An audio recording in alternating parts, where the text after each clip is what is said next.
Hello, this is Junkyard Gear. In today's episode, we are about to compare a real late 70s Fender Precision against modern Squier Classic Vibe 70s Precision Bass. And we're gonna find out if you can replace the real deal with the Classic Vibe 70s bass. Check it out.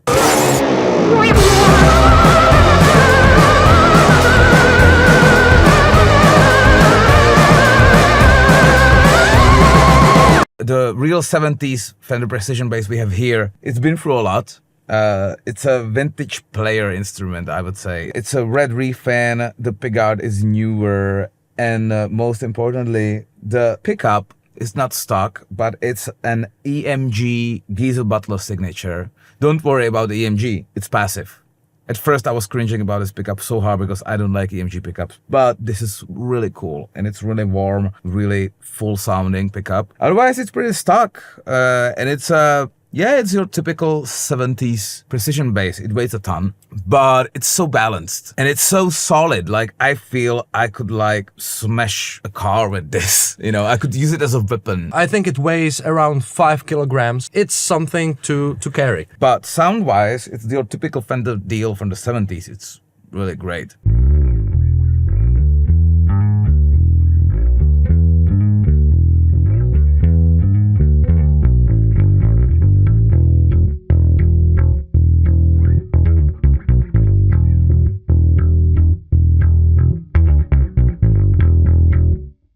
Get that low-end fundament that just works so well in the mix. And in any band situation, really, the neck is really thick. It took me a while to get used to it. And I'm not a bass player, so it obviously was like a really heavy piece of kit for me to handle at first. But I kind of got used to it last hour I was playing it. I've seen heavier Fender basses from this era. This is 1978, and late 70s were kind of hit or miss with Fender, especially in the weight department. I used to own a 12-pound, 6-kilogram 1979 Fender Stratocaster, which was backbreaking. But this, you know, the weight is better distributed than on a Strat or a jazz bass, I think. So it just feels nice and solid and heavy.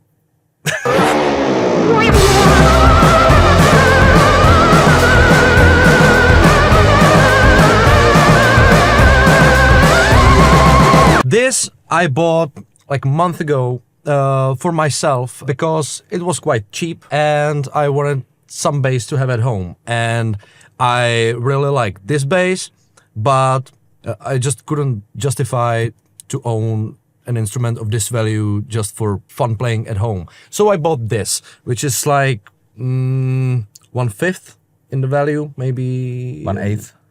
Yeah, this is way cheaper bass, but I was... It's like 300 euros, right? Something like that.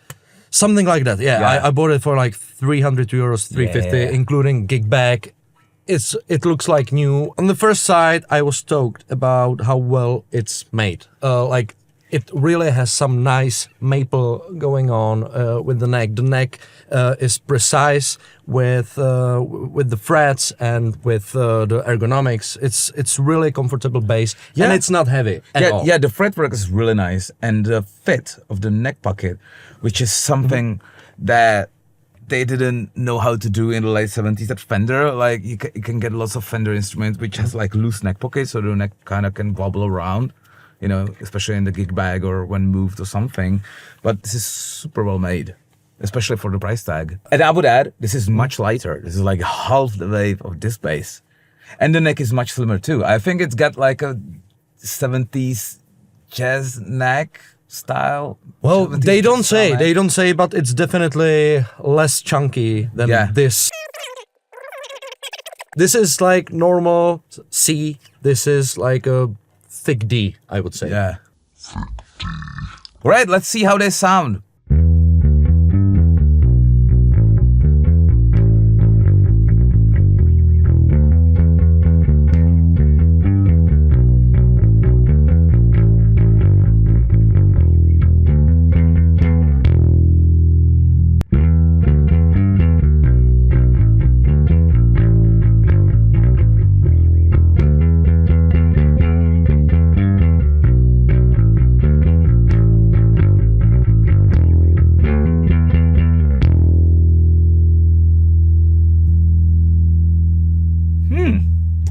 interesting.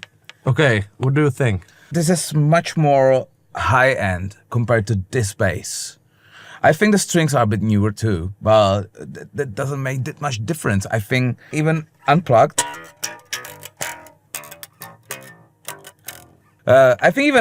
this bass has much more top end than this one. Overall, it's more focused towards like high mids or whatever. You can clearly hear it, and this is much more low end focused.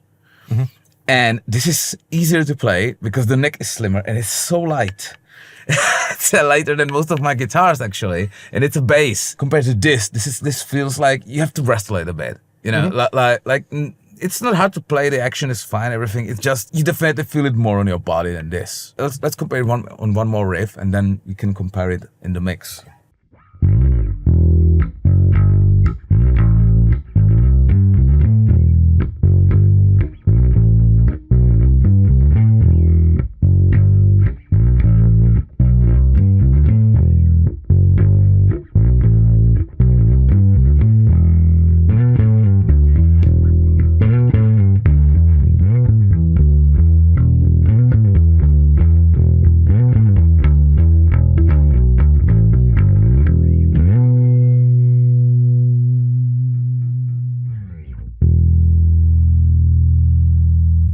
I think it's quite clear already that this really sounds like more hi-fi, more beautiful on its own. But the low end of this is unmatchable to me.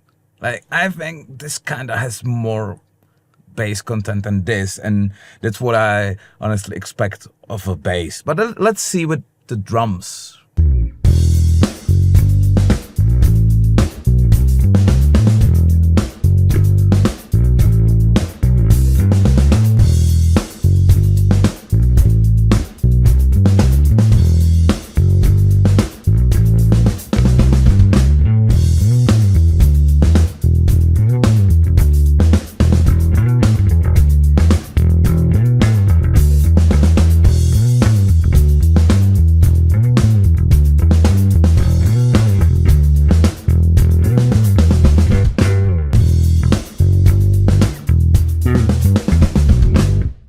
So, you already heard how the basses sound with fingerstyle playing.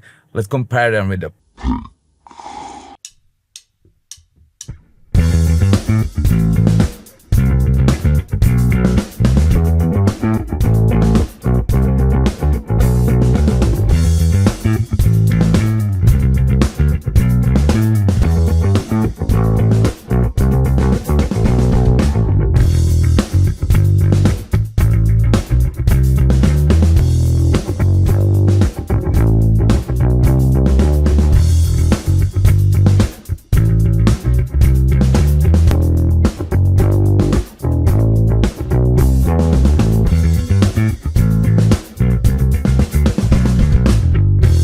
I found this harder to play with a pick than this, but funnily enough, the sound difference, at least to my ears right now, was less audible when I was playing with or without pick on this bass than on this bass. Like, this sounded so much sharper with a pick than this. This sounded more like it was played with the fingers, even with a pick, more rounder, you know, fuller than this bass, which was really sharp, really stingy, really pronounced. So completely different beasts. So if I were in, like, I don't know, early 2000s post-punk band, I would choose this. Yeah, I think it was quite noticeable that this Squier is easier to play because you played better with the pick, like so much better. I think that with this one, it's harder to play, but when you hit it properly, it gives you so much more. Yeah, it gives you back, yeah. I think the original Precision definitely has much thicker low end, and it's more fundamental, and for some like vintage vibe music, I think it would definitely fit better in the mix. Although, if I wanted some fluff, some hair in the sound, I might go for this one. I actually enjoyed playing this more, I have to say. Like especially on the riff we're playing. If I would play something else, I would maybe choose this. You know, I'm a kind of a meat and potatoes bass player, and this is the winner. However, there's the price, and this is like 8 times more costly than this is. And I don't think that's justifiable. I think you could get there with just like different pickup or maybe different setup, you know, or maybe different amp settings even.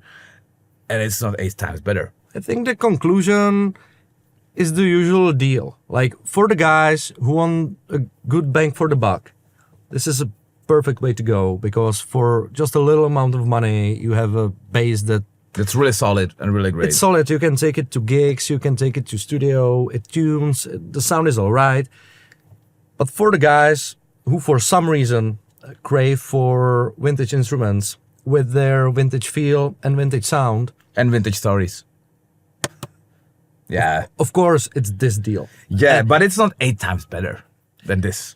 It's definitely not 8 times better. If we look on it from the perspective of the 1970s, which is the decade that this bass was made, and this bass is trying to emulate, I'm not really sure what's going on in the Squier department factory, because I've had a few 70s basses in my hands, and I think it's just different. But that doesn't mean this is bad. This is good. This is good. I just don't feel that 70s vibe from it that much. Yeah, me neither. Like, they got the cosmetics right, like the blocks and everything, but it doesn't vibe the 70s. But that's not necessarily a bad thing. Yeah. Maybe 70s is just not for everybody, which definitely isn't. It can be seen quite clearly with the prices when the 70s Fenders still remained somehow reasonable priced. But if you look in the 60s instruments, it gets crazy these days, right? So what's the conclusion?